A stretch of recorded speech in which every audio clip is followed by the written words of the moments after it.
सत श्री अकाल, नमस्कार, आदाब अर्जे दोस्तों।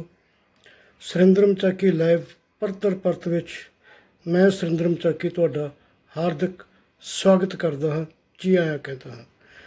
दोस्तों, जब मैं तुहाडे रूबरू हो रहा तो मेरे सामने अज दी अखबारां पईयां ने और उन्हां अखबारां दे विच एक प्रमुख सुर्खी जिहड़ी मैं तुहाडे नाल सांझी करनी चाहुंदा। वो सुर्खी कोविड-19 के नाल संबंधित है और कोविड-19 के नाल संबंधित सुर्खी कहती है कि सोमवार रिकॉर्ड पद्धर के उत्ते करोना के नवे केस ट्रेस होए, जिहड़े 28,701 ट्रेस ने ते जिन्हां दे नाल कुल अंकड़ा मुल्क भर विच 8,78,254 ते पहुँच गया ते 500 मौतां कल होईयां ने ते मौतां दे नाल इहदा अंकड़ा 23,174 पहुँच गया। पर चंगी गल इहदे विच इह दस्सी जा रही है कि 5,53,470 मरीज ठीक भी होए ने। ये ठीक होने वालियां दी जिहड़ी परसेंटेज है वो 63.65 ਦੇ लगभग हैगी है और ये एक चंगा साइन है। केस वध रहे ने पर मौत दर घट रही है। केस वधन की वजह एक ये भी दसी जा रही है कि मुल्क भर में टैसटिंग वध रही है। मई के शुरू में पॉजिटिव निकलने वाले 4.14% केस सी, जिहड़े हुण घटे ने, जिहड़े हुण 4.14% सी, पर टैसटिंग वधन करके 10,000 के विचों जिथे 4,014 केस पॉजिटिव निकलते सी हुण 7.44% वध गए ने। तो ये सारे कुछ दे विच जदों ये टैसट वध रहे, करोना पेशेंट वधे, मरीज़ों की गिनती वध रही है और नाल सरकारां ते महकमे, सेहत विभाग, होर संबंधित महकमे ते ये मानसिक ते प्रशासनिक दबाव भी वध रहा कि इस वाधे नूं किवें कंट्रोल किया जाए। इहदे संबंध विच पंजाब सरकार ने बड़ी सख्ती नाल फैसला लैंदियां होइयां कुछ नवीं पाबंदियां लगाईयां ने, जिहदा संकेत ऐतवार नूं मुख मंत्री कैप्टन अमरिंदर सिंह होरां ने फेसबुक ते लाइव होंदियां कुछ सवालों के जवाब दे विच संकेत दे दिता सी।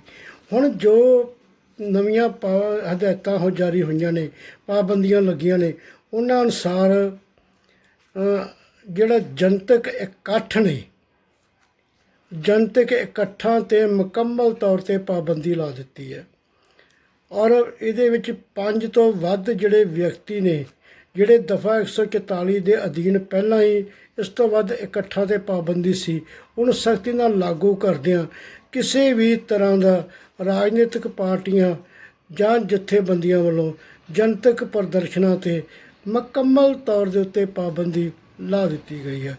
उलंघना करन दी सूरत दे विच जिहड़े केस ने, आफ्ता कंट्रोल जिहड़ा एक्ट है वो ते जिहड़ा गंभीर बीमारियां नाल संबंधित कानून है ਉਹਦੇ अधीन परचे करन दी चेतावनी भी दे दिती है।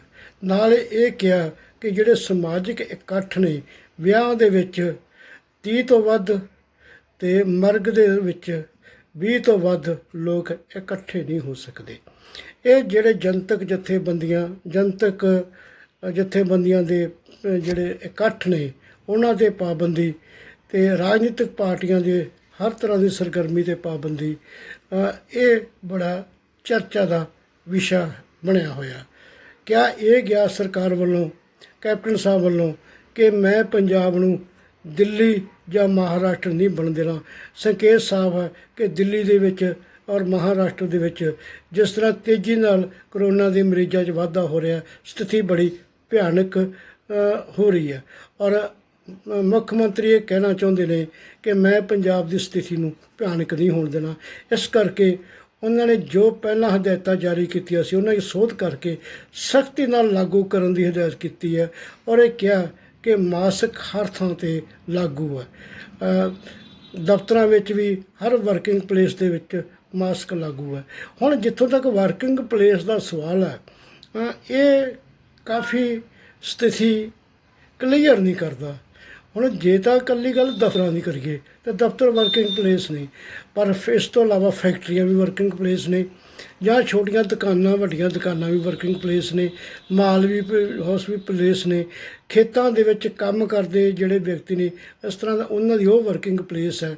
ਪਰ ਇਹ ਇਕੱਲਾ ਦਫ਼ਤਰਾਂ ਦੇ ਵਿੱਚ ਜਿਹੜੀ ਮਾਸਕ ਦੀ ਜ਼ਰੂਰੀ ਹੈ, ਜਾਂ ਜਿਹਨੂੰ ਸਮਾਜਿਕ ਸੋਸ਼ਲ ਡਿਸਟੈਂਸ ਕਹਿੰਦੇ ਨੇ, ਆਪਾਂ ਉਹਨੂੰ ਸਰੀਰਕ ਦੂਰੀ ਕਹਿੰਦੇ ਆ, ਉਹਦੀਆਂ ਹਦਾਇਤਾਂ ਲਾਜ਼ਮੀ ਤੌਰ 'ਤੇ ਪਾਬੰਦ ਰਹਿਣ ਦੀ ਗੱਲ ਕਰਦੀ ਹੈ।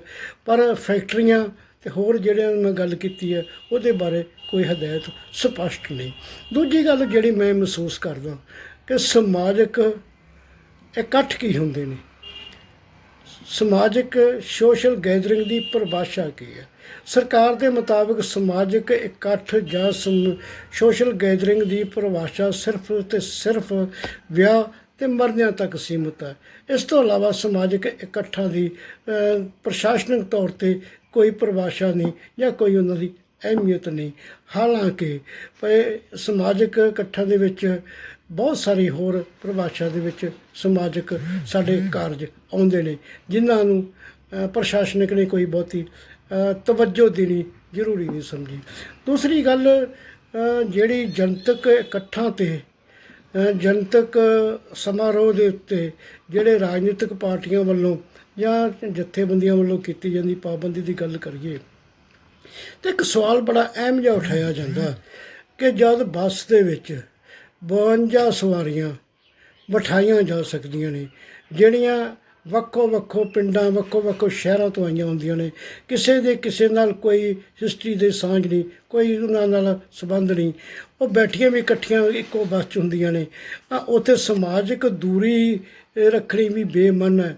ਅਤੇ ਫਿਰ ਜਿਹੜੇ 52 ਬੰਦੇ ਵੱਖ ਵੱਖ ਥਾਵਾਂ 'ਤੇ ਸਮਾਜਿਕ ਦੂਰੀ ਜਨਤਕ ਸਮਾਜਿਕ ਦੂਰੀ ਸਰੀਰਕ ਦੂਰੀ ਬਣਾ ਕੇ ਮਾਸਕ ਪਹਿਨ ਕੇ ਜਾਂ ਹੋਰ ਜਿਹੜੀਆਂ ਕੋਵਿਡ-19 ਦੇ ਅਧੀਨ ਪਾਬੰਦੀਆਂ ਲਾਈਆਂ ਨੇ, ਸੁਝਾਅ ਦਿੱਤੇ ਨੇ, ਉਹਨਾਂ ਨੂੰ ਲਾਗੂ ਕਰਦਿਆਂ ਜੇ ਉਹ ਆਪਣਾ ਜਨਤਕ ਪ੍ਰਦਰਸ਼ਨ ਕਰਨਾ ਚਾਹੁੰਦੇ ਨੇ ਤਾਂ ਫਿਰ ਹਰਜ ਵੀ ਕੀ ਹੈ। ਕਿਉਂਕਿ ਜੇ 5 ਵਿਅਕਤੀਆਂ ਦੇ ਵਿੱਚ ਜੇ ਕਰੋਨਾ ਫੈਲਣ ਦੀ ਸੰਭਾਵਨਾ ਨਹੀਂ ਹੈ ਤਾਂ ਫਿਰ ਪਾਬੰਦੀਆਂ ਰਹਿ ਕੇ 52 ਦੇ ਵਿੱਚ ਵੀ ਨਹੀਂ ਹੋ ਸਕਦੀਆਂ। ਦੂਸਰੀ ਗੱਲ, ਸਰਕਾਰ ਨੇ ਦਿਨੋਂ ਦਿਨ ਜਿਹੜੇ ਆਪਣਾ ਕੁਛ ਦਿਨ ਪਹਿਲਾਂ ਹੀ VIP ਦੀ ਸੁਰੱਖਿਆ ਜਿਹੜੀ ਹੈਗੀ ਆ ਉਹ ਵਧਾਈ ਹੈ, ਔਰ VIP ਦੀ ਸੁਰੱਖਿਆ ਦੇ ਵਿੱਚ 52-55 ਬੰਦੇ ਜਿਹੜੇ ਵੱਡੇ ਪੱਧਰ 'ਤੇ ਸੁਰੱਖਿਆ ਫੋਰਸ ਹੁੰਦੀਆਂ ਨੇ। ਅਤੇ ਜੇ ਉਹ ਬੰਦਿਆਂ ਦੇ ਵਿੱਚ ਰਹਿੰਦਿਆਂ ਹੋਇਆਂ ਵੀ ਜੇ ਕਰੋਨਾ ਦਾ ਡਰ ਨਹੀਂ ਅਤੇ ਫਿਰ 25 ਬੰਦੇ ਇਕੱਠੇ ਕਿਉਂ ਨਹੀਂ ਹੋ ਸਕਦੇ। ਅਗਲੀ ਗੱਲ ਮੈਂ ਇਹ ਕਹਿਣੀ ਚਾਹਾਂ ਕਿ ਜਦੋਂ WHO ਨੇ ਆਪਣੇ ਗਾਈਡਲਾਈਨ ਦੇ ਵਿੱਚ ਸੋਧ ਕਰਦਿਆਂ ਜਾਂ ਵਿਸ਼ਵ ਭਰ ਦੇ 200 ਤੋਂ ਵੱਧ ਸਿਹਤ ਵਿਗਿਆਨੀਆਂ ਨੇ ਇੱਕ ਬਿਆਨ ਜਾਰੀ ਕਰਕੇ ਕਿਹਾ ਕਿ ਜਿਹੜਾ ਕਰੋਨਾ ਵਾਇਰਸ ਦੇ ਫੈਲਾਅ ਹੁਣ ਹਵਾ ਦੇ ਰਾਹੀਂ ਵੀ ਹੁੰਦਾ। ਉਹਨਾਂ ਨੇ ਇਹ ਵੀ ਕਿਹਾ ਕਿ ਹਵਾ ਦੇ ਰਾਹੀਂ ਵੀ ਸੀਮਤ ਜਿਹੜਾ ਫੈਲਾਅ ਹੁੰਦਾ, ਔਰ ਇਹ ਫੈਲਾਅ ਦੇ ਕਾਰਨ ਕਰੋਨਾ ਫੈਲਣ ਦਾ ਜਿਹੜਾ ਅਸਾਰ ਵੱਧ ਨੇ। ਅਤੇ ਜੇ ਹਵਾ ਦੇ ਰਾਹੀਂ ਕਰੋਨਾ ਵਾਇਰਸ ਫੈਲਦਾ ਅਤੇ ਫਿਰ ਇਹ ਸਵਾਲ ਤਾਂ ਲਾਜ਼ਮੀ ਕਰਨਾ ਬਣ ਜਾਂਦਾ ਨਾ ਕਿ ਫਿਰ ਸਰੀਰਕ ਦੂਰੀ ਦੀ ਕੀ ਪਰਿਭਾਸ਼ਾ ਰਹਿ ਜਾਂਦੀ ਹੈ। ਇਹ ਸਾਰੀ ਗੱਲ ਦੇ ਵਿੱਚ ਅਗਲੀ ਗੱਲ ਇਹਦੇ ਨਾਲ ਹੋਰ ਮੈਂ ਜੋੜ ਕੇ ਕਹਿਣੀ ਚਾਹੁੰਦਾ ਕਿ ਸਵਾਲ ਮਨ ਦੇ ਵਿੱਚ ਇਹ ਖੜ੍ਹਾ ਹੁੰਦਾ ਕਿ ਜਿਸ ਤਰ੍ਹਾਂ ਕਰੋਨਾ ਮਹਾਂਮਾਰੀ ਨਾਲ ਨਜਿੱਠਿਆ ਜਾ ਰਿਹਾ, ਅਸਲ ਦੇ ਵਿੱਚ ਕਰੋਨਾ ਇੱਕ ਸਿਹਤ ਨਾਲ ਸੰਬੰਧਿਤ ਮੈਡੀਕਲ ਪ੍ਰੋਬਲਮ ਹੈ, ਹੈਲਥ ਪ੍ਰੋਬਲਮ ਹੈ, ਅਤੇ ਇਹਨੂੰ ਨਜਿੱਠਿਆ ਵੀ ਹੈਲਥ ਜਾਂ ਮੈਡੀਕਲ ਦੇ ਨਜ਼ਰੀਏ ਤੋਂ ਜਾਣਾ ਚਾਹੀਦਾ, ਉਹਦੇ ਨਾਲ ਸੰਬੰਧਿਤ ਉਪਾਵਾਂ ਤੋਂ ਜਾਣਾ ਚਾਹੀਦਾ। ਇਹ ਇੱਕ ਤਰ੍ਹਾਂ ਨਾਲ ਹੈਲਥ ਐਮਰਜੈਂਸੀ ਹੈ, ਪਰ ਇਹਨੂੰ ਲਾਅ ਐਂਡ ਆਰਡਰ ਦੇ ਵਾਂਗ ਨਜਿੱਠਿਆ ਜਾ ਰਿਹਾ। ਸਾਰਾ ਕੁਛ ਪ੍ਰਸ਼ਾਸਨਿਕ ਜਾਂ ਪੁਲਿਸ ਦੇ ਰਾਹੀਂ ਜਿਹੜਾ ਲਾਗੂ ਕੀਤਾ ਜਾ ਰਿਹਾ, ਜਿਹੜਾ ਕਿਸੇ ਨਾ ਕਿਤੇ ਇਹ ਇੱਕ ਸਵਾਲ ਖੜ੍ਹਾ ਕਰਦਾ ਕਿ ਅਸੀਂ ਡੈਮੋਕ੍ਰੇਟਿਕ ਕੰਟਰੀ ਦੇ ਵਾਸੀ, ਜੇ ਅਸੀਂ ਜਿਹੜੇ ਜਮਹੂਰੀ ਭਾਰਤ ਦੇ ਨਾਗਰਿਕ ਹਾਂ, ਕਿ ਅਸੀਂ ਹੌਲੀ ਹੌਲੀ ਪ੍ਰਸ਼ਾਸਨਿਕ ਤਾਨਾਸ਼ਾਹੀ ਵੱਲ ਤਾਂ ਨਹੀਂ ਵੱਧ ਰਹੇ? ਇਹ ਸਵਾਲ ਬੜਾ ਅਹਿਮ ਹੈ, ਕਿਉਂਕਿ ਸਾਡੇ ਪ੍ਰਸ਼ਾਸਨ ਵੱਲੋਂ ਜ਼ੋਰ ਲੋਕਾਂ ਦੀ ਇਸ ਬਿਮਾਰੀ ਨੂੰ ਨਜਿੱਠਣ ਦੀ ਸੂਝ ਵਿਕਸਿਤ ਕਰਨ ਦੀ ਬਜਾਏ ਲੋਕਾਂ ਦੀ ਇਸ ਬਿਮਾਰੀ ਨੂੰ ਨਜਿੱਠਣ ਲਈ ਕੀਤੇ ਜਾ ਰਹੇ ਯਤਨਾਂ ਦੇ ਵਿੱਚ ਉਹਨਾਂ ਦੀ ਭਾਗੀਦਾਰੀ ਯਕੀਨੀ ਬਣਾਉਣ ਦੀ ਬਜਾਏ ਉਹਨਾਂ 'ਤੇ ਕਾਨੂੰਨ ਦਾ ਡੰਡਾ ਵਾਹਿਆ ਜਾ ਰਿਹਾ। ਬੜੇ ਬੁਲੰਦ ਢੰਗ ਨਾਲ ਆਵਾਜ਼ ਨਾਲ ਇਹ ਦਾਅਵਾ ਕੀਤਾ ਜਾ ਰਿਹਾ ਕਿ ਇੰਨੇ ਦਿਨਾਂ ਦੇ ਵਿੱਚ ਮਾਸਕ ਨਾ ਬੰਨ੍ਹਣ ਦੇ ਇੰਨੇ ਚਲਾਨ ਕੀਤੇ ਗਏ। ਹੁਣ ਸਵਾਲ ਇਹ ਹੈ ਕਿ ਜੇ ਮਾਸਕ ਨਾ ਬੰਨ੍ਹਣ ਦਾ ਚਲਾਨ ਕੀਤਾ ਜਾ ਸਕਦਾ ਤਾਂ ਚਲਾਨ ਦੇ ਨਾਲ ਜਿਹੜੇ ਵਿਅਕਤੀ ਨੂੰ ਮਾਸਕ ਮੁਹੱਈਆ ਵੀ ਕਰਵਾਏ ਜਾ ਸਕਦੇ ਆ। ਪਰ ਜਿਹੜਾ ਧਿਆਨ ਮਾਸਕ ਬੰਨ੍ਹਣਾ ਜ਼ਰੂਰੀ ਬਣਾਉਣ ਵਿੱਚ ਲੋਕਾਂ ਨੂੰ ਪ੍ਰੇਰਨ ਦੀ ਰੁਚੀ ਘੱਟ ਔਰ ਇਹਦੀ ਉਲੰਘਣਾ ਦੇ ਕਾਰਨ ਜੁਰਮਾਨਾ ਕਰਕੇ ਸਰਕਾਰੀ ਖਜ਼ਾਨਾ ਭਰਨ ਦੀ ਰੁਚੀ ਜਿਹੜੀ ਭਾਰੂ ਹੈ।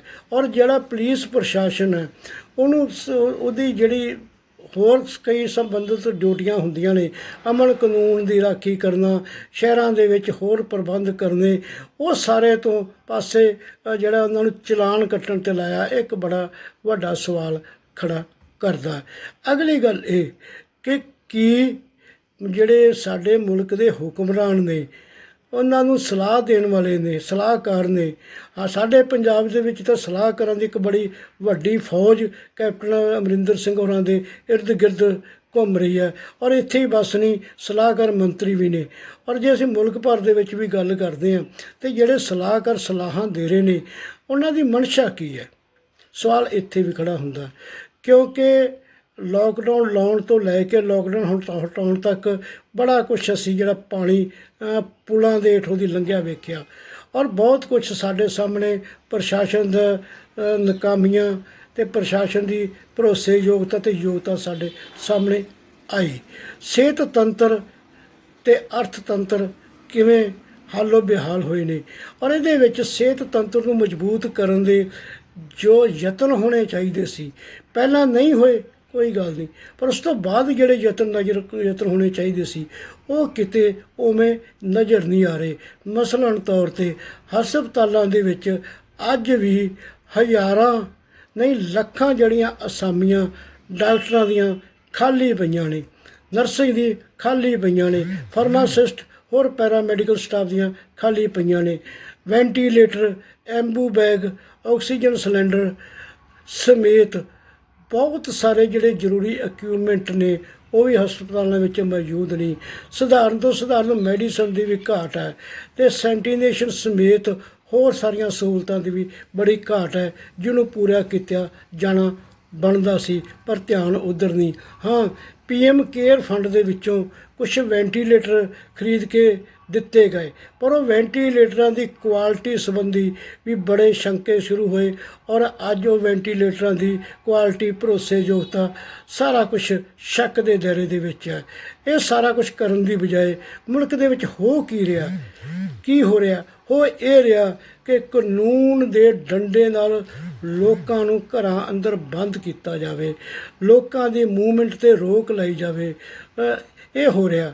ਔਰ ਦੂਜੇ ਪਾਸੇ ਇਸ ਕਰੋਨਾ ਮਹਾਂਮਾਰੀ ਨੂੰ ਹਥਿਆਰ ਅਤੇ ਢਾਲ ਬਣਾ ਕੇ ਉਹ ਨੀਤੀਆਂ ਜਿਹੜੀਆਂ ਸਧਾਰਨ ਹਾਲਤਾਂ ਦੇ ਵਿੱਚ ਜੇ ਸਰਕਾਰ ਲਾਗੂ ਕਰਦੀ ਤਾਂ ਵਿਰੋਧ ਦੇ ਵਿੱਚ ਇੱਕ ਬੜਾ ਵੱਡੇ ਪੱਧਰ 'ਤੇ ਜਨ ਅੰਦੋਲਨ ਖੜਾ ਹੋ ਸਕਦਾ ਸੀ।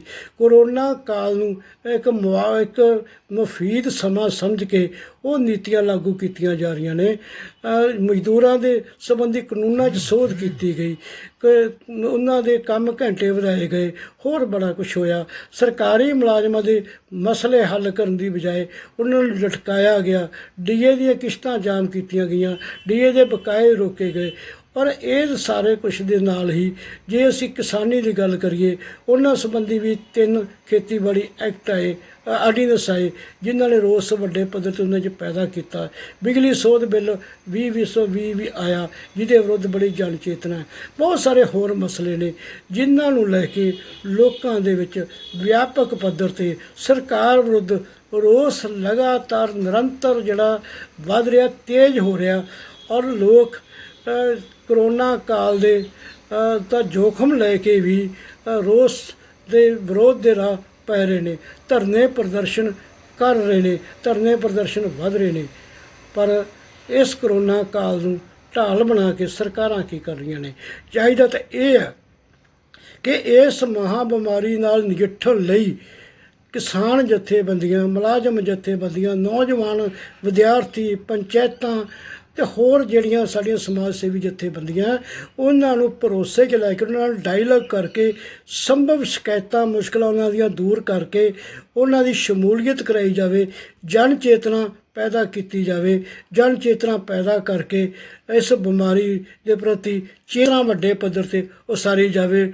ਲੋਕ ਮਾਸਕ ਇਸ ਕਰਕੇ ਨਾ ਬੰਨਣ ਕਿ ਚਲਾਨ ਹੁੰਦਾ, ਲੋਕ ਇਸ ਕਰਕੇ ਮਾਸਕ ਬੰਨ੍ਹਣਾ ਜ਼ਰੂਰੀ ਸਮਝਣ ਕਿ ਇਹ ਸਾਡੇ ਲਈ ਇਸ ਭਿਆਨਕ ਬਿਮਾਰੀ ਨਾਲ ਲੜਨ ਦਾ ਸਾਡੇ ਹਥਿਆਰ ਹੈ।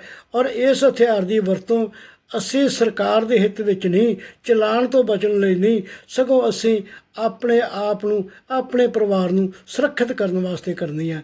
ਪਰ ਨਹੀਂ, ਸਰਕਾਰ ਨੇ ਕੀ ਕੀਤਾ ਕਿ ਦਫਾ 144 ਦੇ ਤਹਿਤ 5 ਵਿਅਕਤੀਆਂ ਦੇ ਇਕੱਠ 'ਤੇ ਪਾਬੰਦੀ ਲਾ ਦਿਓ ਔਰ ਜਨਤਕ ਤੌਰ ਦੇ ਉੱਤੇ ਜੋ ਸਰਗਰਮੀਆਂ ਪਿਛਲੇ ਸਮੇਂ ਦੇ ਵਿੱਚ ਜਥੇਬੰਦੀਆਂ ਜਾਂ ਰਾਜਨੀਤਿਕ ਪਾਰਟੀਆਂ ਕਰ ਰਹੀਆਂ ਨੇ, ਮੁਕੰਮਲ ਤੌਰ 'ਤੇ ਉੱਤੇ ਪਾਬੰਦੀ ਲਾ ਦਿਓ। ਇੱਕ ਤਰ੍ਹਾਂ ਨਾਲ ਨਾਗਰਿਕਾਂ ਦੇ ਜਿਹੜੇ ਜਮਹੂਰੀ ਅਧਿਕਾਰ ਨੇ, ਜਮਹੂਰੀ ਹੱਕ ਨੇ, ਉਹਨਾਂ ਦਾ ਗਲਾ ਪਾਬੰਦੀਆਂ ਨਾਲ ਘੁੱਟ ਕੇ ਰੱਖ ਦਿਓ। ਅਤੇ ਇਹ ਪੰਜਾਬ ਦੇ ਵਿੱਚ ਲਾਗੂ ਹੋ ਗਿਆ। ਹੁਣ ਇਹਦਾ ਇੰਪੈਕਟ ਕੀ ਪਏਗਾ, ਇਹਦਾ ਅਸਰ ਕੀ ਪਏਗਾ? ਮੈਂ ਗੱਲ ਕਰਨੀ ਚਾਹਾਂ। ਮੁਲਾਜ਼ਮ ਜਥੇਬੰਦੀਆਂ ਨੇ ਆਪਣੇ ਆਪਣੇ ਪੱਧਰ 'ਤੇ ਐਕਸ਼ਨ ਵਿਉਂਤੇ ਹੋਏ ਸੀ। ਇੱਕ ਪੰਜਾਬ ਐਂਡ ਯੂਟੀ ਮੁਲਾਜ਼ਮ ਅਤੇ ਪੈਨਸ਼ਨ ਸਾਂਝਾ ਮੋਰਚਾ ਹੈ, ਜਿਹਨੇ ਇਹ ਤੈਅ ਕੀਤਾ ਸੀ ਕਿ 15 ਤਰੀਕ ਨੂੰ ਜ਼ਿਲ੍ਹਾ ਪੱਧਰ 'ਤੇ ਮੀਟਿੰਗਾਂ ਹੋਣਗੀਆਂ, 20 ਤੋਂ 25 ਤੱਕ ਅਸੀਂ ਰੋਜ਼ ਹਫ਼ਤਾ ਮਨਾਵਾਂਗੇ। ਅਤੇ ਕੁਝ ਕਿਸਾਨ ਜਥੇਬੰਦੀਆਂ ਨੇ ਵੀ ਆਰਡੀਨੈਂਸ ਨੂੰ ਲੈ ਕੇ, ਹੋਰ ਮੰਗਾਂ ਨੂੰ ਲੈ ਕੇ ਸਰਕਾਰ ਦੇ ਵਿਰੁੱਧ ਰੋਸ ਪ੍ਰਦਰਸ਼ਨ ਵਿਉਂਤੇ ਹੋਏ ਸੀ। ਸਵਾਲ ਇਹ ਖੜ੍ਹਾ ਹੋ ਗਿਆ ਕਿ ਇਹ ਮੁਲਾਜ਼ਮ ਜਥੇਬੰਦੀਆਂ, ਟ੍ਰੇਡ ਯੂਨੀਅਨਾਂ ਦੇ ਸਾਹਮਣੇ 2 ਆਪਸ਼ਨਾਂ ਬਚਦੀਆਂ ਨੇ। ਇੱਕ ਇਹ ਕਿ ਉਹ ਚੁੱਪ ਕਰਕੇ ਪਾਬੰਦੀਆਂ ਦੀ ਪਾਲਣਾ ਕਰਦਿਆਂ ਘਰਾਂ ਵਿੱਚ ਬੈਠ ਜਾਣ, ਚੁੱਪ ਕਰਕੇ ਆਪਣਾ ਜਿਹੜਾ ਰੋਸ ਹੈ ਉਹਨੂੰ ਅੰਦਰੇ ਅੰਦਰ ਪੀ ਜਾਣ, ਅਤੇ ਜਾਂ ਫਿਰ ਉਹ ਪਾਬੰਦੀਆਂ ਦੀ ਉਲੰਘਣਾ ਕਰਨ ਦੇ ਰਾਹ ਪੈਣ। ਕਿਉਂਕਿ ਮੁਲਾਜ਼ਮਾਂ ਦੇ ਉੱਤੇ 100 ਤਰ੍ਹਾਂ ਦੇ ਸਰਕਾਰੀ ਜ਼ਾਬਤਾ ਲਾਗੂ ਹੁੰਦਾ ਹੈ। ਅਜੇ ਸ਼ਾਇਦ ਉਹ ਹਾਲਾਤ ਉਹੋ ਜਿਹੇ ਨਹੀਂ ਕਿ ਉਹ ਪਾਬੰਦੀਆਂ ਤੋੜਨ।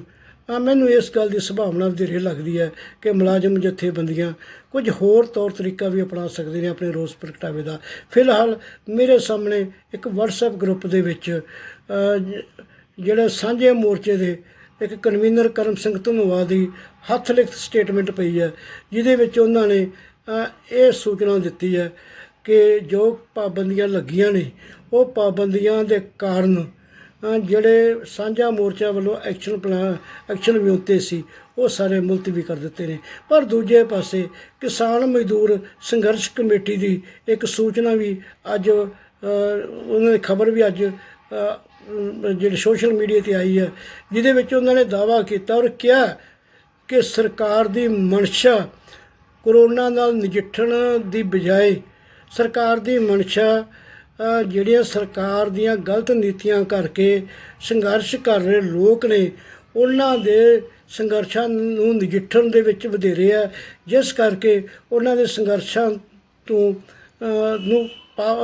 ਨੂੰ ਬੰਦ ਕਰਵਾਉਣ ਲਈ ਇਹ ਜਿਹੜਾ ਪਾਬੰਦੀ ਲਾਈ ਗਈ ਹੈ। ਪਰ ਉਹਨਾਂ ਦੀ ਜਥੇਬੰਦੀ ਜਿਹੜੇ 3 ਆਰਡੀਨੈਂਸ ਜਾਰੀ ਕੀਤੇ ਨੇ, ਬਿਜਲੀ ਸੋਧ ਬਿੱਲ ਹੈ, ਉਹਨਾਂ ਦੇ ਵਿਰੁੱਧ ਜੋ ਪਹਿਲਾ ਐਲਾਨ ਕੀਤਾ ਸੀ 21 ਜੁਲਾਈ ਨੂੰ ਪਾਰਲੀਮੈਂਟ ਮੈਂਬਰਾਂ ਦੇ ਘਰਾਓ ਦਾ, ਉਹ ਕਰਨਗੇ ਔਰ ਪਾਬੰਦੀਆਂ ਦੀ ਉਹ ਬਹੁਤੀ ਪਾਲਣਾ ਨਹੀਂ ਕਰਨਗੇ। ਇਹ ਸਾਰਾ ਕੁਛ ਜਿਹੜਾ ਸਾਹਮਣੇ ਆ ਰਿਹਾ। ਕੱਲ੍ਹ ਮੈਂ ਏਟਕ ਦੇ ਇੱਕ ਵੱਡੇ ਆਗੂ ਨੇ ਅਮਰਜੀਤ ਕੌਰ, ਉਹਨਾਂ ਦੀ ਇੱਕ ਵੀਡੀਓ ਅੱਜ ਸੁਣ ਰਿਹਾ ਸਾਂ।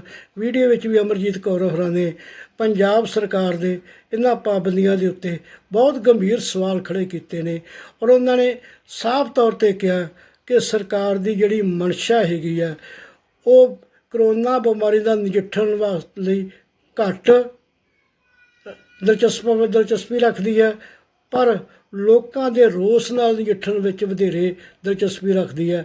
ਔਰ ਉਹਨਾਂ ਨੇ ਇਹ ਕਿਹਾ ਕਿ ਸਰਕਾਰ ਨੂੰ ਚਾਹੀਦਾ ਹੈ ਕਿ ਇਹ ਪਾਬੰਦੀਆਂ ਵਾਪਸ ਲਵੇ, ਸਗੋਂ ਲੋਕਾਂ ਦੀ ਜਿਹੜੀ ਸ਼ਮੂਲੀਅਤ ਹੈ, ਇਸ ਬਿਮਾਰੀ ਨੂੰ ਨਜਿੱਠਣ ਲਈ ਉਹਨਾਂ ਦਾ ਸਹਿਯੋਗ ਲੈ ਕੇ ਉਹਨਾਂ ਦੀ ਭਾਗੀਦਾਰੀ ਯਕੀਨੀ ਬਣਾਵੇ।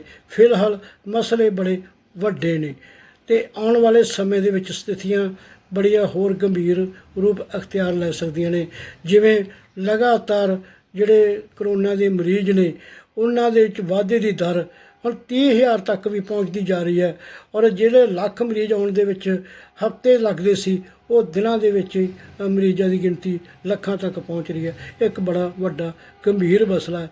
ਗੰਭੀਰ ਮਸਲਾ ਇਹ ਵੀ ਹੈ ਕਿ ਸਰਕਾਰਾਂ ਦਾ ਜਿਹੜਾ ਦ੍ਰਿਸ਼ਟੀਕੋਣ ਹੈ ਇਸ ਸਮੱਸਿਆ ਨਾਲ ਨਜਿੱਠਣ ਦਾ, ਉਹ ਸਿਰਫ ਪ੍ਰਸ਼ਾਸਨਿਕ ਅਤੇ ਜਾਂ law and order the problem ਸਮਝਦਿਆਂ ਪ੍ਰਸ਼ਾਸਨਿਕ ਦ੍ਰਿਸ਼ਟੀਕੋਣ ਤੋਂ ਹੀ ਹੈ।